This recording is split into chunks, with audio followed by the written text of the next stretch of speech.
Welcome back to Reading White Fragility with me, Pastor Kris. Today we are finally on Chapter 1, so let's begin it together and see how far we go. Chapter 1, The Challenges of Talking to White People About Racism. We don't see ourselves in racial terms. I am a white American raised in the United States. I have a white frame of reference and a white worldview, and I move through the world with a white experience. My experience is not a universal human experience. It is a particularly white experience in a society in which race matters profoundly, a society that is deeply separate and unequal by race. However, like most people raised in the U.S., I was not taught to see myself in racial terms, and certainly not to draw attention to my race or to behave as though it mattered in any way. Of course, I was made aware that somebody's race mattered, and if race was discussed, it would be theirs, not mine. Yet a critical component of cross-racial skill building is the ability to sit with the discomfort of being seen racially, of having to proceed as if our race matters, because it does. Being seen racially is a common trigger of white fragility, and thus, to build our stamina, white people must face the first challenge, naming our race.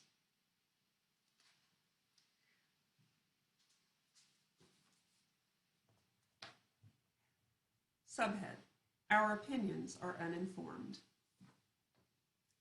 I have never met a white person without an opinion on racism. It's not really possible to grow up in the United States or spend any significant time here or any other culture with a history of Western colonization without developing opinions on racism. And white people's opinions on racism tend to be strong. Yet race relations are profoundly complex. We must be willing to consider that unless we have devoted intentional and ongoing study, our opinions are necessarily uninformed, even ignorant. How can I say that if you are white, your opinions on racism are most likely ignorant when I don't even know you? I can say so because nothing in mainstream U.S. culture gives us the information that we need to have the nuanced understanding of arguably the most complex and enduring social dynamic of the last several hundred years. For example, I can be seen as qualified to lead a major or minor organization in this country with no understanding whatsoever of the perspectives of people of color, few, if any, relationships with people of color, and virtually no ability to engage critically with the topic of race. I can get through graduate school without ever discussing racism. Where am I? I can graduate from law school without ever discussing racism. If I am in a program considered progressive, I might have a single required diversity course. A handful of faculty will have fought for years to get me this course, likely having had to overcome resistance from the majority of their white colleagues, and will still be fighting to keep the course. In this diversity course, we might read ethnic authors and learn about heroes and heroines from various groups of color, but there's no guarantee that we'll actually discuss racism. In fact, when we try to talk openly and honestly about race, white fragility quickly emerges as we are so often met with silence, defensiveness, argumentation, certitude, and other forms of pushback. These are not natural responses. They are social forces to prevent us from attaining the racial knowledge we need to engage more productively, and they function powerfully to hold the racial hierarchy in place.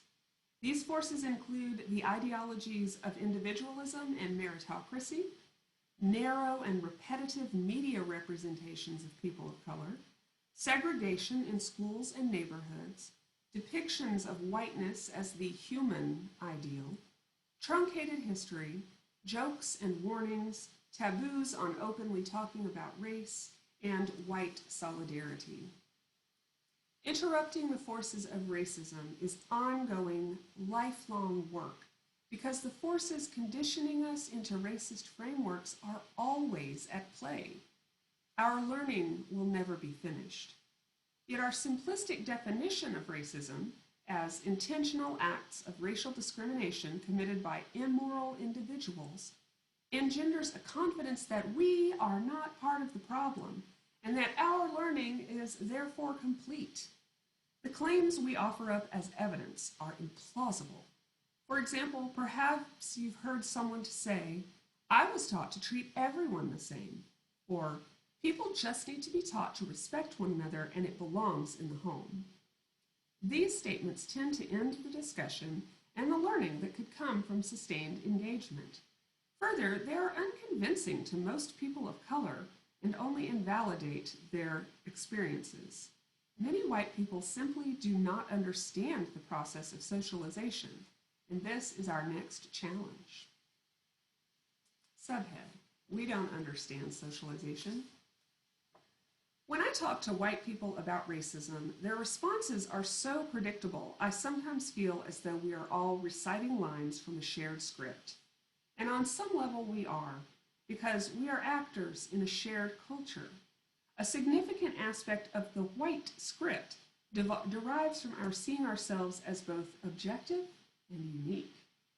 To understand white fragility, we have to begin to understand why we cannot fully be either. We must understand the forces of socialization. We make sense of perceptions and experiences through our particular cultural lens. This lens is neither universal nor objective, and without it, a person could not function in any human society. But exploring these cultural frameworks can be particularly challenging in Western cultures precisely because of two key Western ideologies: individualism and objectivity. Briefly, individualism holds that we are each unique and stand apart from others, even those within our social groups. Objectivity tells us that it is possible to be free of all bias. These ideologies make it very difficult for white people to explore the collective aspects of the white experience. Individualism is a storyline that creates, communicates, reproduces, and reinforces the concept that each of us is a unique individual and that our group memberships, such as race, class, or gender, are irrelevant to our opportunities. Individualism claims that there are no intrinsic barriers to individual success and that failure is not a consequence of social structures but comes from individual character. According to the ideology of individualism, race is irrelevant. Of course, we do occupy distinct race, gender, class, and other positions that profoundly shape our life chances in ways that are not natural, voluntary, or random. Opportunity is not equally distributed across race, class, and gender. On some level, we know that Bill Gates' son was born into a set of opportunities that will benefit him throughout his life, whether he is mediocre or exceptional. Yet even though Gates' son has clearly been handed unearned advantage, we cling tightly to the ideology of individualism when asked to consider our own unearned advantages. Regardless of our protestations that social groups don't matter and that we see everyone as equal, we know that to be a man as defined by the dominant culture is different than to be a woman. We know that to be viewed as old is different from being viewed as young.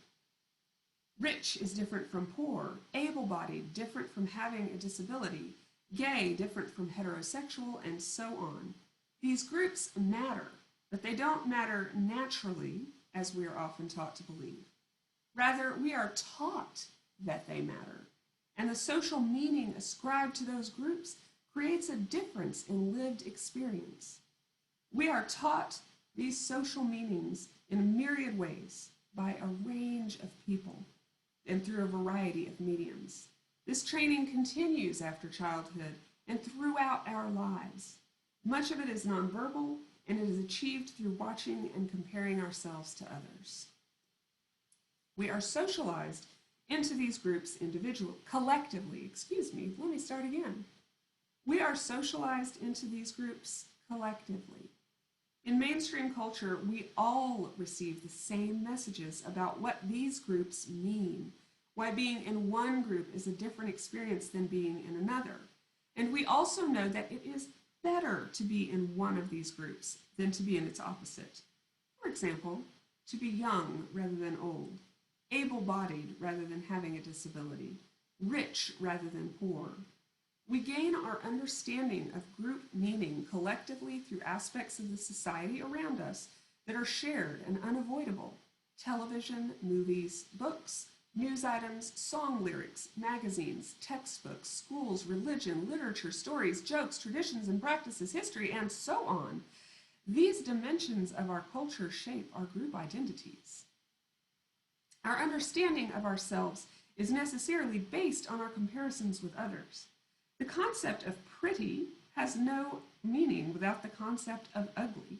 Smart means little without the idea of not smart or stupid. And deserving has no meaning without the concept of undeserving. We come to understand who we are by understanding who we are not. But because of our society's emphasis on individuality, many of us are unskilled at reflecting on our group memberships. To understand race relations today, we must push against our conditioning and grapple with how and why racial group memberships matter. In addition to challenging our sense of ourselves as individuals, tackling group identity also challenges our belief in objectivity. If group membership is relevant, then we don't see the world from the universal human perspective, but from the perspective of a particular kind of human. In this way, both ideologies are disrupted. Thus, reflecting on our racial frames is particularly challenging for many white people because we are taught that to have a racial viewpoint is to be racist, is to be biased. Unfortunately, this belief protects our biases because denying that we have them ensures that we won't examine or change them. This will be important to remember when we consider our racial socialization, because there is a vast difference between what we verbally tell our children and all the other ways that we train them into the racial norms of our culture. For many people, the mere title of this book will cause resistance because I am breaking a cardinal rule of individualism. I am generalizing. I am proceeding as if I could know anything about someone just because that person is white. Right now, you may be thinking of all the ways that you are different from the other white people, and that if I just knew how you had come to this country, or were close to these people, or grew up in this neighborhood, or endured this struggle, or have this experience, then I would know that you are different, that you are not racist. I've witnessed this common reflex countless times in my work. For instance, I recently gave a talk to a group of about 200 employees. There were no more than 5 people of color in the organization, and of these 5, only 2 were African American. Over and over, I emphasized the importance of white people having racial humility and not exempting ourselves from the unavoidable dynamics of racism. As soon as I was finished speaking, a line of white people formed, ostensibly to ask me questions, but more typically to reiterate the same opinions on race they held when they entered the room. The first in line was a white man who explained that he was Italian American and that Italians were once considered black and discriminated against, so didn't I think that white people experience racism too? That he could be in that overwhelmingly white room of coworkers and exempt himself from an examination of his whiteness because Italians were once discriminated against is an all too common example of individualism. A more fruitful form of engagement, because it expands rather than protecting his current worldview, would have been to consider how Italian Americans were able to become white and how that assimilation has shaped his experiences in the present as a white man. His claims did not illustrate that he was different from other white people when it comes to race. I can predict that many readers will make similar claims of exception precisely because we are products of our culture and we are not separate from it. As a sociologist, I am quite comfortable generalizing. Social life is patterned and predictable in many ways and measurable ways. But I understand that my generalizations may cause some defensiveness for the white people about whom I am generalizing, given how cherished the ideology of individualism is in our culture. There are, of course, exceptions, but patterns are recognized as patterns precisely because they are recurring and predictable. We cannot understand modern forms of racism if we cannot or will not explore patterns of group behavior and their effects on individuals. I ask readers to make the specific adjustments they think are necessary to their situation, rather than reject the evidence entirely. For example, perhaps you grew up in poverty. Perhaps you're an Ashkenazi Jew of European heritage, or perhaps you were raised in a military family. Perhaps you grew up in Canada, Hawaii, or Germany, or had people of color in your family. None of these situations exempts you from the forces of racism, because no aspect of society is outside those forces. Rather than use what you see as unique about yourself as an excuse and an exemption from further examination, a more fruitful approach would be to ask yourself, I am white and I have had X experience. How did X shape me as a result of also being white? Setting aside your sense of uniqueness is a critical skill that will allow you to see the big picture of the society in which we live. Individualism will not. For now, try to let go of your individual narrative and grapple with the collective messages we all receive as members of a larger shared culture. Work to see how these messages have shaped your life, rather than using some aspect of your story to excuse yourself from their impact. I believe this is a good place to stop for today. As a Unitarian Universalist minister, I urge all of those readers, listeners, people with me on this journey to consider how objectivity, false objectivity, and the ideology of individualism have shaped Unitarian Universalism, which they have intensely and powerfully for more than 200 years. And I want us to think about the ways that may have hindered us, not may have, it definitely has hindered us, in the ways that we engage in race and racism in our faith movement, with our brothers and sisters of color and siblings of color in this faith movement, and with the ways that we have protected pride of place in leadership and kept them highly white for the most part. So those are just a few little light things to ponder on if you happen to be a UU who's listening. I think all of us, as individuals, part of the white collective, if you are white, need to be thinking about every issue that's been raised here, not only through a lens of faith, but through a lens of personal values, morals, and ethics. So with all that said, have a good weekend.